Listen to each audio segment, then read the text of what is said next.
Yes mga idol, sinasama ko siya. Yung papa ko mga idol at sinasama ko yan.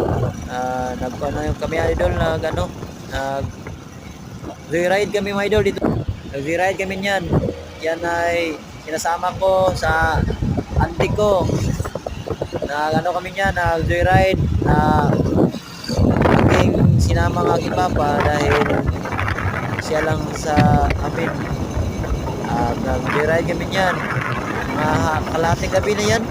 Siguro mga 5 p.m. 5 p.m. na yan mga idol. Please shout out mga idol. Please like and share mga idol. Kayo lang ang pinag-aasahan ko mga idol. Ay like nyo lang itong video mga idol. At mapanood niyo ito ang aking mga video at saan kami papunta ng papa ko. Kabilang barangay dyan. Kami nagsama.